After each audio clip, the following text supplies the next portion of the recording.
So here's the news that all AI stock investors were looking to hear, and this is not specific to ASML, but it talks to the broader demand for artificial intelligence. The company saying that since they last provided investors with an update, which is roughly 3 months ago, there were a number of announcements around the continued investment in AI infrastructure that supports demand in both leading edge logic and advanced DRAM. There was also positive momentum around AI, which seemed to extend to more customers in both logic and DRAM.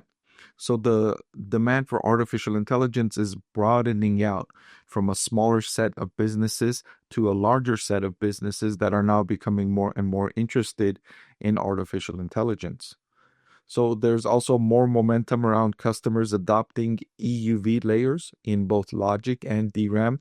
And that's good news for ASML because that increases the average selling price. And it's also good news for AI investors overall because it means more advanced technology is being invested.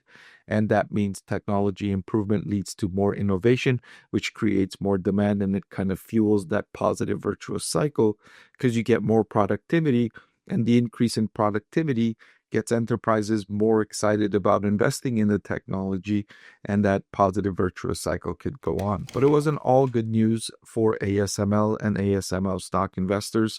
They do expect to see China customer demand and therefore their total net sales in China to decline significantly in 2026 compared to their very strong business there in 2024 and 2025.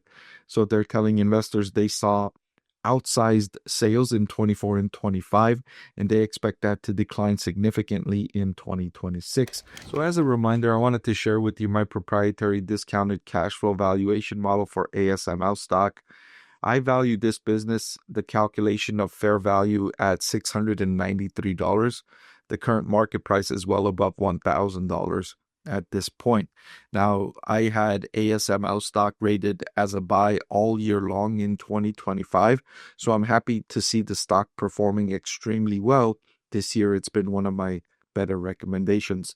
But yesterday, I downgraded ASML stock to a hold because of the rapid increase in share price and because of the valuation difference now, where I no longer see this stock as where coming into the year was closer to being fairly valued.